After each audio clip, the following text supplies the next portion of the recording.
how could we again reuse or repurpose post-production material to, alleviate the need to use more material, number one, or create new products entirely and create a new niche into the market.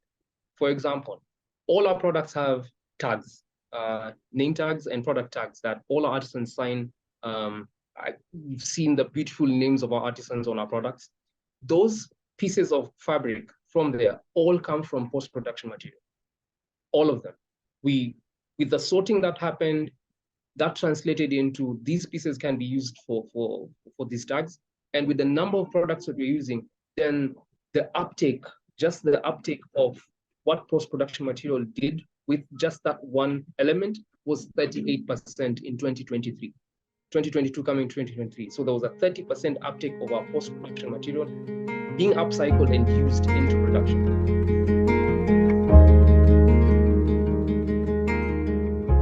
Welcome to the Moxie Podcast. We are now in a new month. And so if you guys have been tracking since the beginning of the year, we kind of been going through themes. I've been really proud of myself. Each month has a theme. We have amazing conversations. Normally, guys, behind the scenes, I'm super scattered, but I have a plan.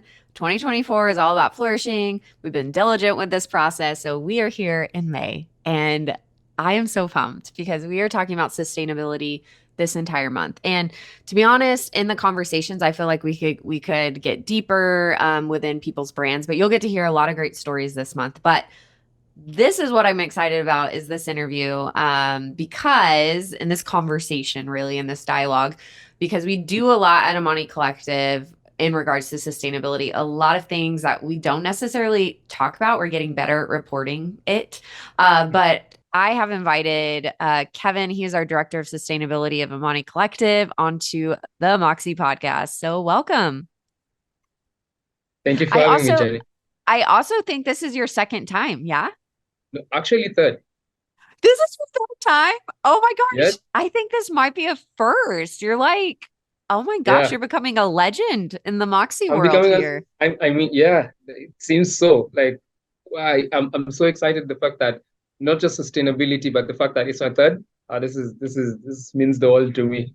Yeah. Oh my goodness. So we'll have to, in the show notes, link Kevin's other interviews. Because the first time he came on, it was just like, who are you? Tell me your story. Like, it was awesome because we really got to know you. Now I'm like bringing you on as an expert. We're talking about expert things that people want to hear about, Kevin. Are you pumped? Yeah. Oh, man. I have been so super pumped. Like the day I saw the calendar invite, I've just been waiting for this day, and I am super excited to be here and share, to our audience what Imani Collective does and what we're all about, and the exciting new things that we've started on this year as well. So I'm really. This is awesome. This is awesome. Yeah. So Kevin and I ebb and flow. So we're going to be interrupting each other. Probably this is just the nature of how we have conversations. We love one another and we get so excited about these things. So I'll kind of lead in what we're going to talk about because we literally could, to be honest, Kevin and I both love to talk. We both love to tell stories and we both love sustainability. So we could be here for like 5 hours at least. So we have to keep this in a very short amount of time. But if you are running, walking, driving, whatever you're doing, I want you to pay attention because this is going to be an amazing episode full of a lot of great information. So if you are looking for ways to be more sustainable in your business, specifically in organization, and then ways that can cross over into your lifestyle, this is going to be a conversation you don't want to miss. So that is just my disclaimer as we start this conversation. So first and foremost, if you want to get to know Kevin, go look at the episode in the show notes because I'm not even going to be like, hey, Kevin, tell me who you are. We're like hopping in. This is going to be hot. I'm a legend now. So. Yeah, you're a legend on Moxie community. Exactly. So Kevin he's actually worn a lot of amazing hats at Imani Collective. And he came in part-time, then became full-time, then was with production, then was with product development. But I would say the underlining theme of everything that he's done at Imani in the many years he's been with us is sustainability. I always have challenged our conversation, our dialogue of how can we just continue to be better? And he is one of a kind. I'm just building you up here because you have taken that vision that we have fostered and cultivated together and you have been running with it. And so it's been really, really cool. So The first part that I want to start with is we'll also link our sustainability report, our last one in 2023, in this episode as well, so you can kind of see it in print. But I want to just start with our pillars, because sustainability is, I've been saying this, you'll hear me say this throughout the whole month, is really it has a lot of ambiguity to it, because we can define it in a lot of different ways, and we can look at it in different perspectives. And most people, when they think of sustainability, they think of environment, and we do tons of environment stuff we're going to talk about, but sustainability can be in a lot of different sectors and fields and perspectives. So let's start there. At Imani Collective specifically, what are the strategic pillars around our sustainability, and why is that important to us? Yeah, like perfectly defined it and perfectly like introduced the segment. It's important for any organization to like look into the context of who they are and what their core values are, and then they can niche out what perspective they want a sustainability to look into. For Imani, we have four main pillars. Environment obviously being like top of the list, and then we have an economic pillar, a social pillar, and a spiritual pillar. You know, the spiritual one is not usually something that people usually dive into, but there is great opportunities in how organizations can really benefit from, you know, incorporating this. And Imani is leading the way in, you know, just having that. So just like a brief roundup of the four. Environment obviously looks at our environmental footprint and, you know, inculcating any practices that allow us to, you know, have a positive impact on our environment and limit our footprint on the environment. On the economic front, money being at its core value or its mission to, you know, just, you know, eradicate generational cycles of poverty. Economic pillar is a key thing in what we do and in what we want to achieve.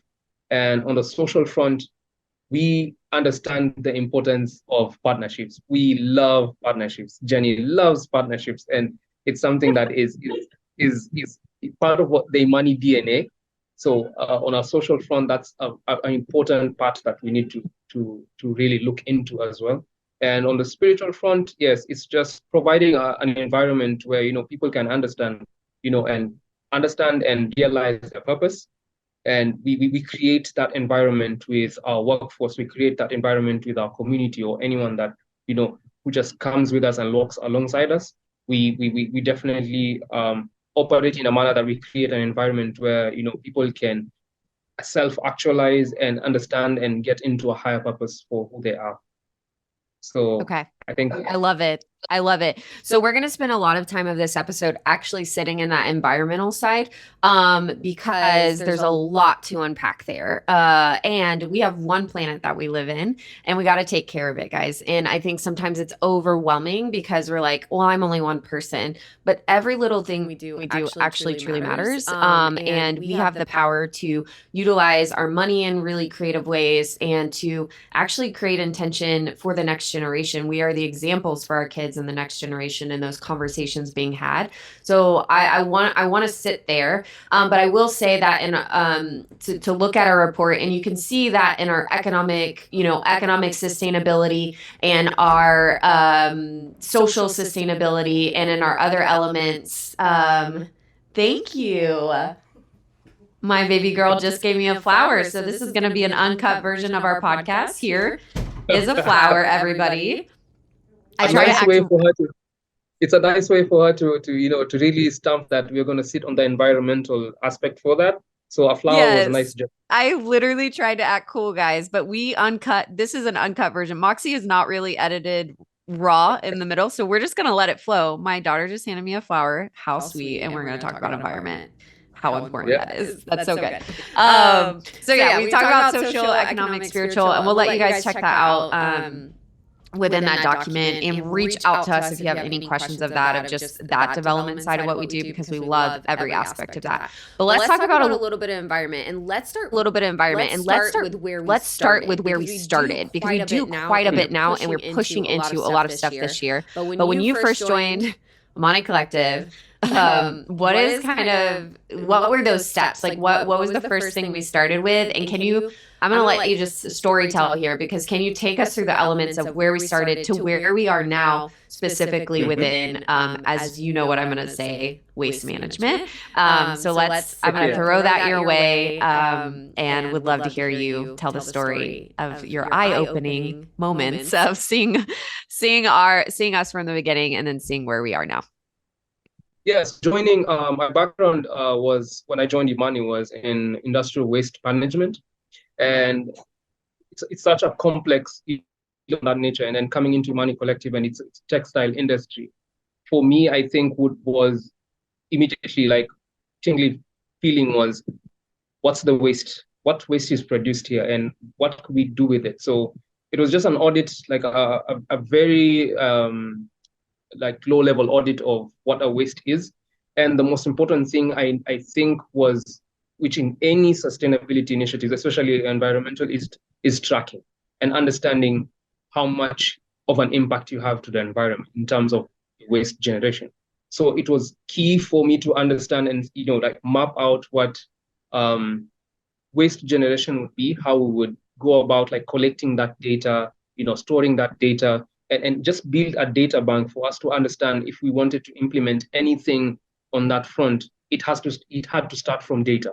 So I remember I used to come in and we had this weekly, we had weekly checks, weekly data checks, and waste checks. And we sort of like compartmentalized where the sections in production which actually produce the most amount of fabric waste.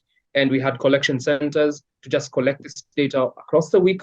And then we would weigh that, and you just have that data rolling. That trickled down to, because we just don't use one set of material, we use different sets of materials. So sorting waste was now another thing, the next step. So we sorted out and weighed different types of like fabric waste, and we decided to just streamline that and have that collected really well, and got the artisans to be a bit more to own the process. I remember at one point in time when we were starting to do this, artisans were looking at me like, "What is this guy doing? Why is he so? This is just waste. I mean, what's so important about waste?" So we started. It was important for us, like in anything that we want to try and achieve in your organization. It first starts with creating a culture around it. Creating a culture starts with a knowledge base. So I had these. I remember sustainability lessons that I used to do in both our locations in Old Town and in Tepeni.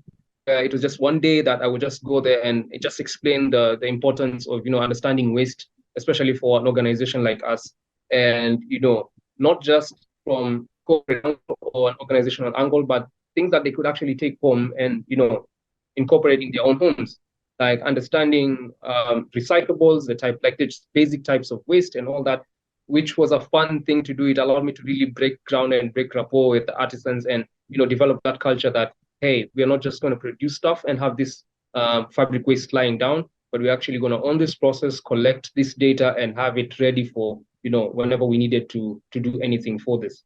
So that trickled down into, I think it was up to 2020, early 2022, when we now had like a rich bank of like, hey, this is how much we are actually generating in form of waste. So the next thing was, how can we reduce this? Because we looked at the nature of the waste itself and how it is, which is a very important thing to do in terms of like waste, is identifying and understanding your waste. In the textile industry, you understand that anything that can come out of the waste, you need to actually understand the waste. Like, what's the surface area of your cut piece? What's the surface area of your trims? Which parts or which sections of your workshop or your production process generates the most waste? So again, we just looked into our cut sizes and what that was, and the first thing was fabric utilization, because it starts with, first of all, reducing the amount of waste you're generating. So we had some initiatives on how collaborative initiatives with the key players in production, and just looked at how we can be more efficient with our fabric. So we cut down, I think we had a 2% reduction on our fabric waste, which was, I think, 2 inches all round on our cut pieces.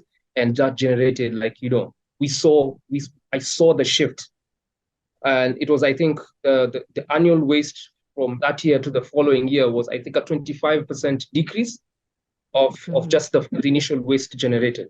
Yeah, And I want to stop there. I want to stop there because I think right there alone, guys, it's little changes. So one, what Kevin said to reiterate is like education.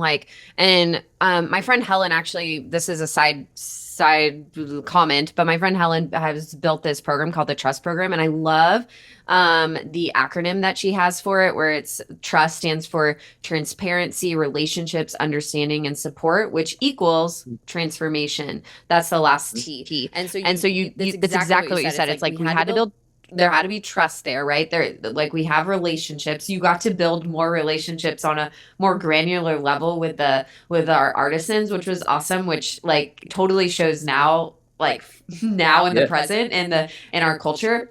But they had to understand, because I think there's a lot of times we just assume like they're understanding why we're telling them to change the system to what it is. But we, as a culture at Imani Collective, we want to ensure that everyone has a voice at the table and they truly understand why we're making changes. And so that starts with education. So that alone, so let's say it again, that alone, just changing a couple inches in the margins of our product for the sewing margins that we were creating, reduced 25%, guys, 25% of waste usage and into the next year, which is mind-boggling because what is the best way we're utilizing our fabric, and how are we again being intentional about it? Now, I will mention quickly that like not everybody was happy with the change because it's different and change is weird and you have to like get used to it. We know we had these conversations, but again, when you can continue with love and grace to reiterate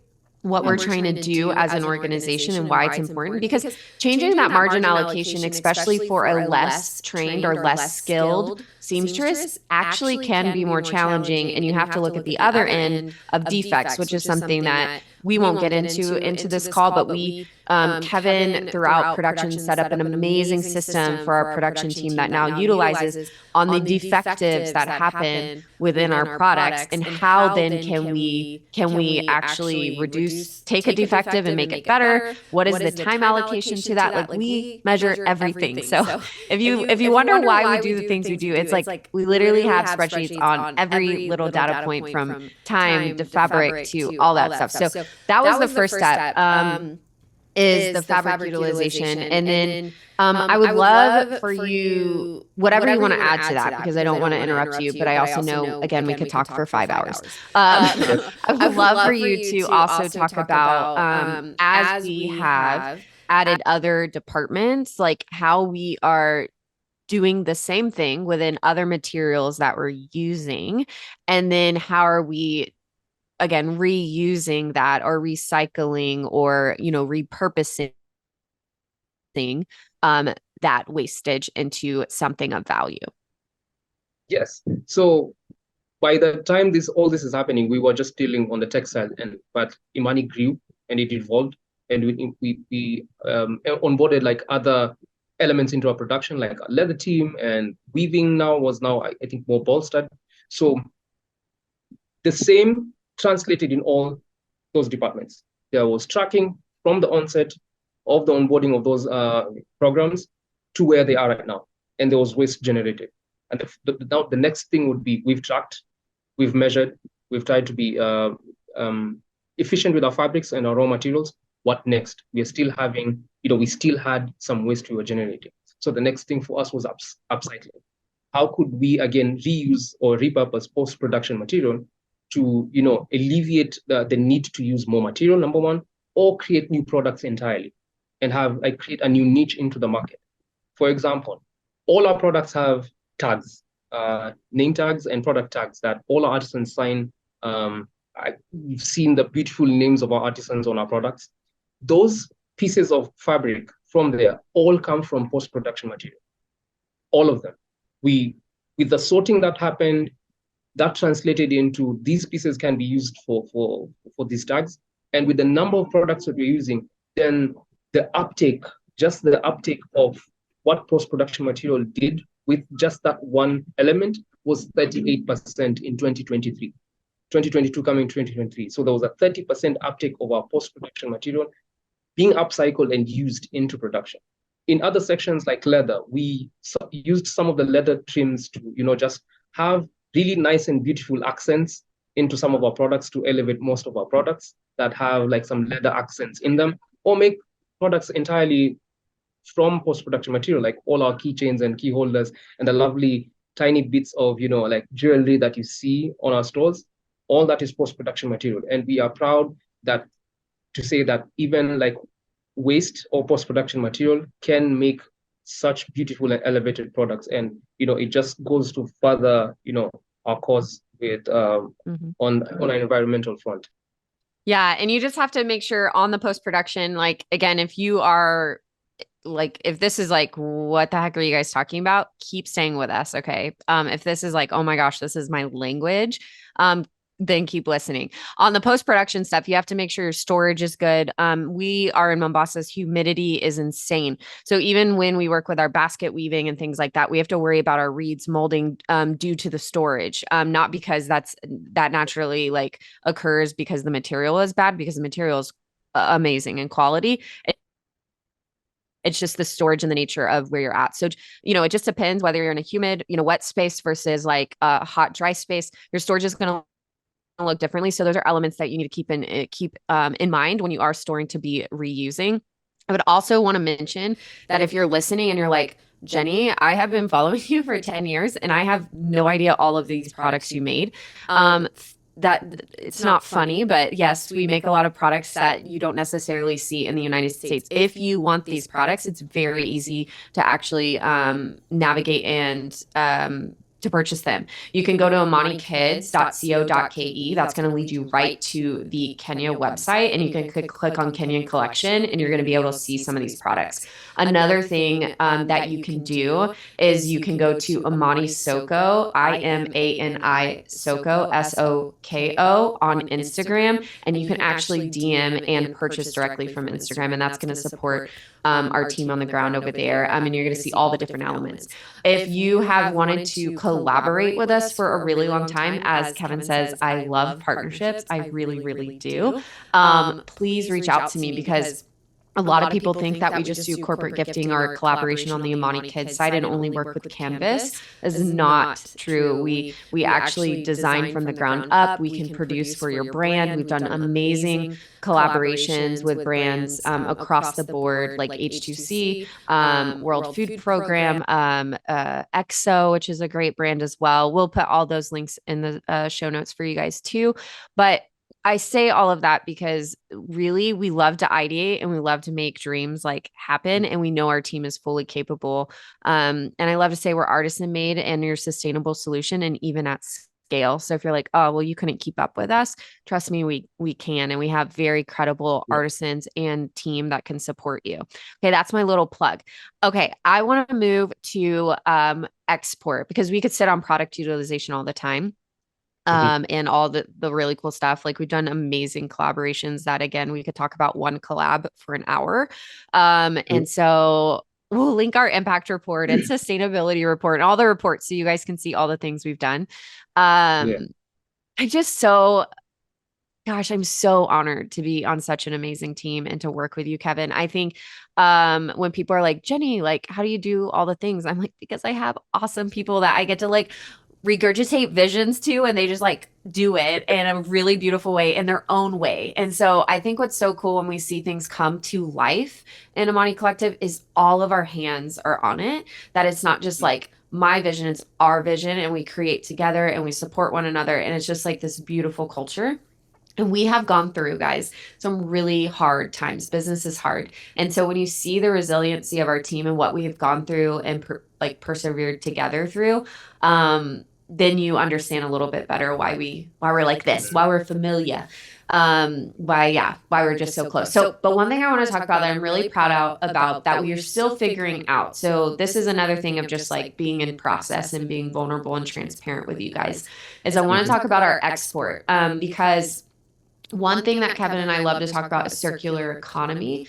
We're part of the Africa Circular Economy Network. We also engage with Ellen MacArthur Circular Economy Sustainability Forums. We love to be in this conversation because not everything that looks good in the front end is actually making a good impact on the other end. So we need to look at the whole circle and what's happening. And one thing that we kept looking at was all of this plastic in our export. Oh my gosh. I kind of want to cry like thinking of it because guys, this wasn't even just like cheapo plastic. This was like industrial, really good industrial grade plastic. Like you like cutting a knife through it was hard. Like this was intense plastic. You couldn't just like rip it apart. Like this was hard stuff. So that alone kept our product safe, but it also like kept me up at night of like, where is all of this being discarded to? So I knew it was something we needed to work with. And so Kevin, I want you to take it away of like our ideation process and what's going on in our exportation.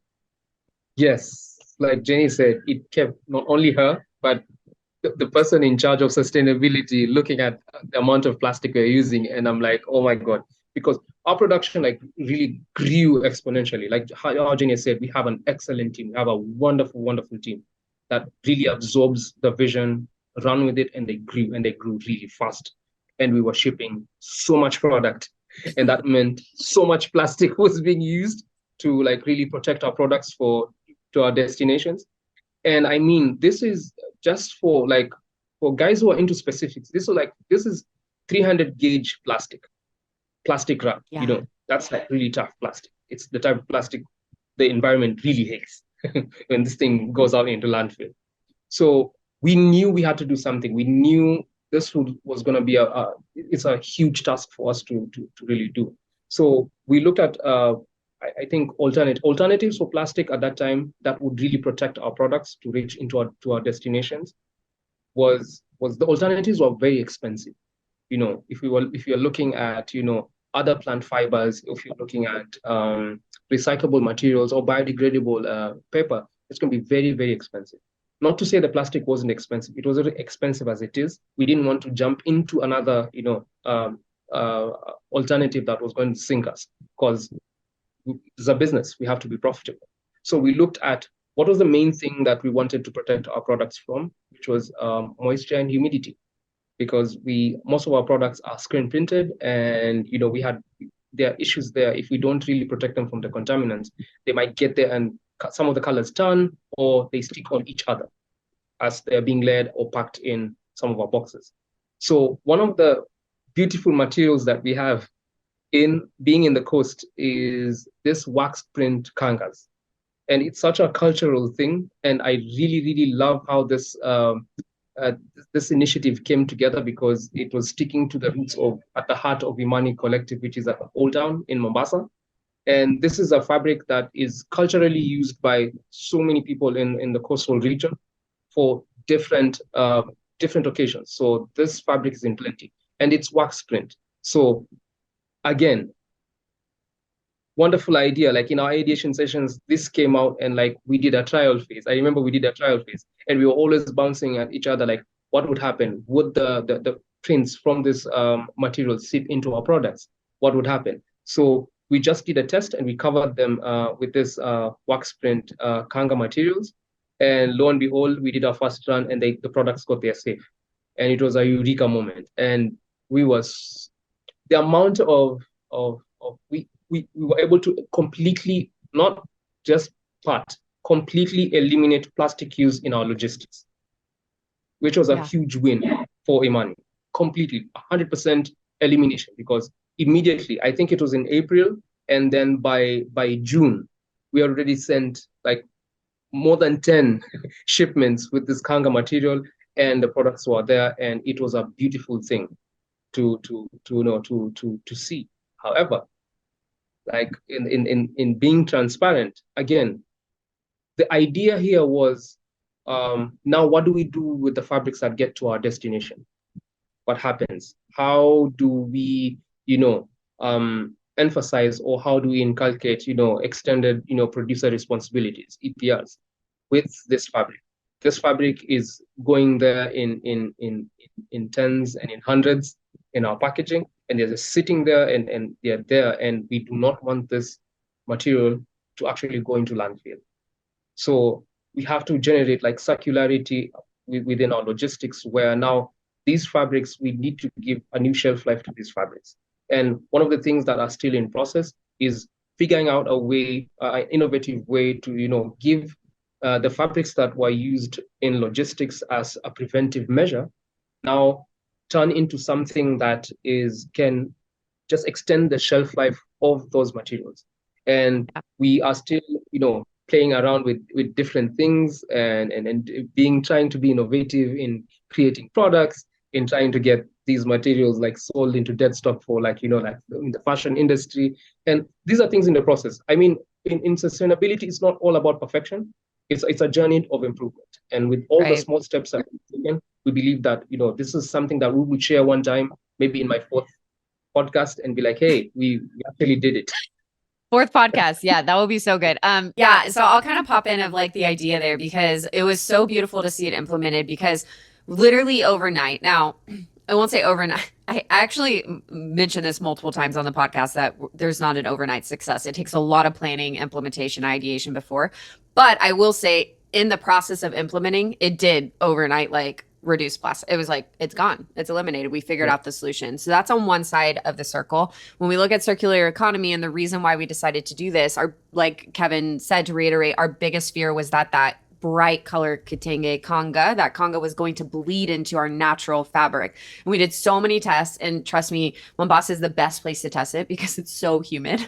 So I did every different test in different parts of our workshop and had it sit there for a month and a week. And so we really tested what this could look like, because we didn't want our product to then all of a sudden we lose money because our inventory is ruined. But then our idea was that we would take this kanga, which we are still looking for an outlet. So if you're like listening to this and you're like, oh my gosh, I would love some of that, we sell this in bulk. And so it's sitting in our warehouse in Tennessee.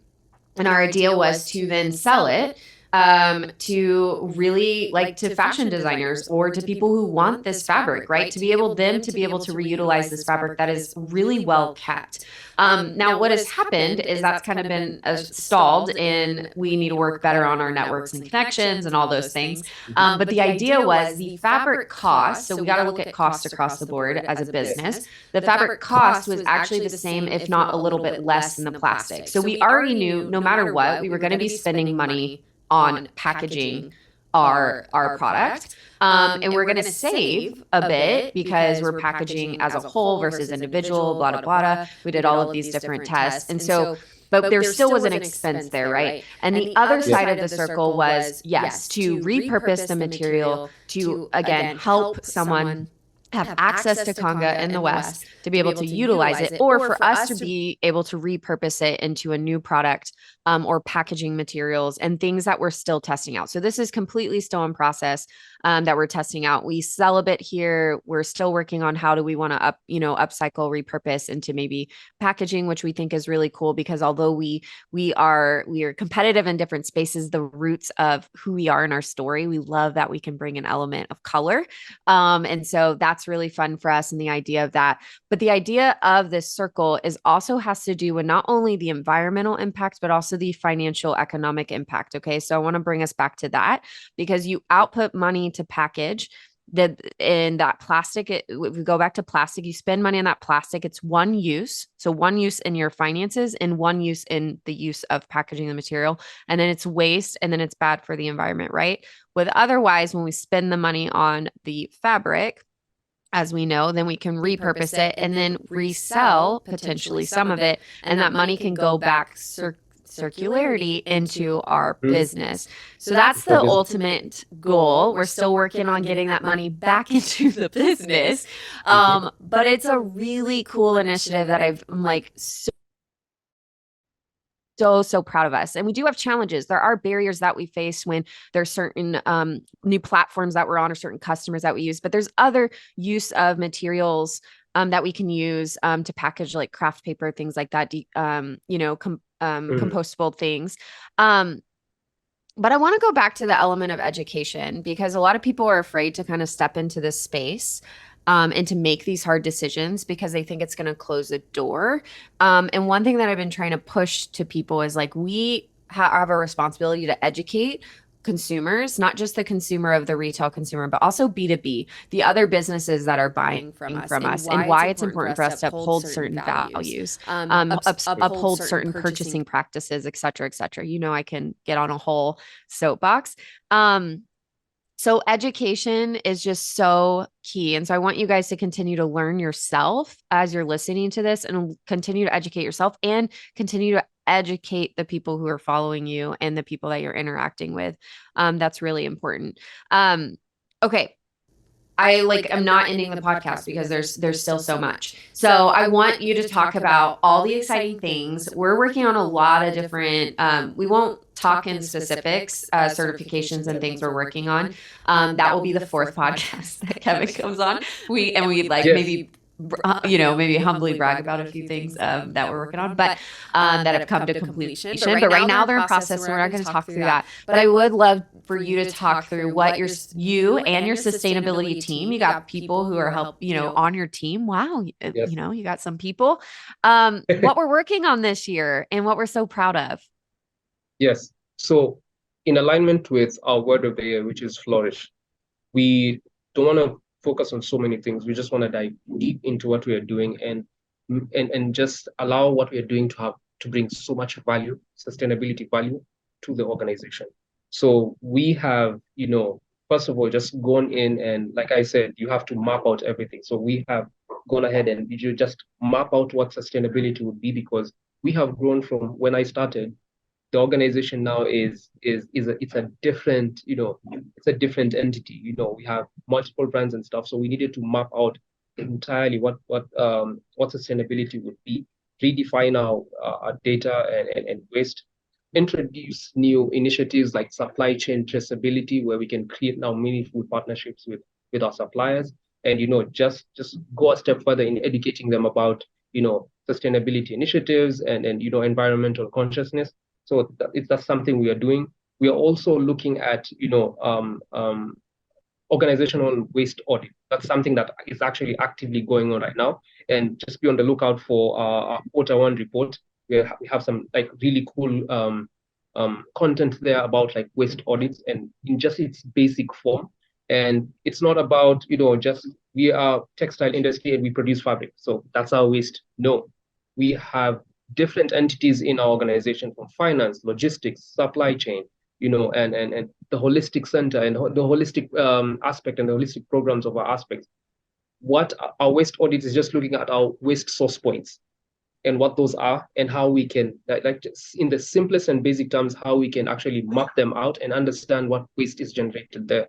We are looking into, like Jenny said, a lot of partnerships which are in the works. We want to, the partnerships and certifications go up a step further in enhancing your credibility as a sustainably conscious brand. And at the same time, it keeps you accountable, in some of the practices and ethical, practices that you actually doing in an organization, because accountability is such an important thing in the sustainability game. We can lose focus and lose track very easily, or be discouraged very easily. So having accountability partners with some of these certifications is a key thing. So that's something we are looking into. Something else that is we tend to forget is, as much as we are looking at our environment, it's important to actually input the aspect of our community and our society.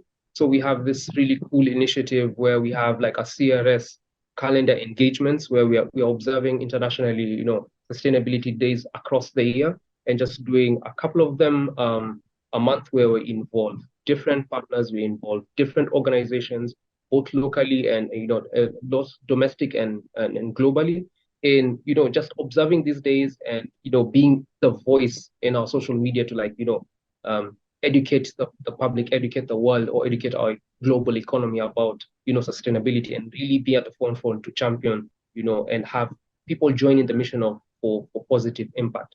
So a lot of stuff, and there's a lot of activation of different initiatives, like simple low-hanging fruits that you can inculcate in your organization to just be conscious and have sustainability. build a sustainability culture around your organization. We have different activations. Like just an example, our production is key. We had a beautiful lean manufacturing or lean production um, webinar that we were all invited in. And we took that information and we did a little bit of research, and we came up with a layout that will allow circularity of the raw material movement in a production, in a workshop. And that can reduce motion, can reduce a lot of waste, both in material and in human resource waste. So those are some of the small things that we're introducing as well. And we are going heavy on partnerships, but with a little bit of a twist. We are really sifting through to allow our partners to be people or to organizations that would, number one, we would be mutually beneficial, number one, and two, people who will come in and we would walk alongside them, or they will walk alongside us in achieving our goal, our sustainability goal. We want at the end of the day to be among the leading brands in sustainability, and the only way we can do this is with partnerships. So we are really going heavy on partnerships at the same time. So I know, Jenny said, we can talk so much and I can dive so deep into some of these things, but those are some of the cool things that we've already started for Q1 in this year. And I am excited to see what Q2 and Q3 would look like. And just be on the lookout on our socials, lots of exciting stuff coming in there. I love it. Just having this conversation is so invigorating. So I think we might do a live webinar. I'm already planning it in my head where we can do a Q&A, because there's so much stuff that we do. He even just talked about from partnerships to supply chain. We didn't even touch on our supply chain, and that's a whole thing. Yeah.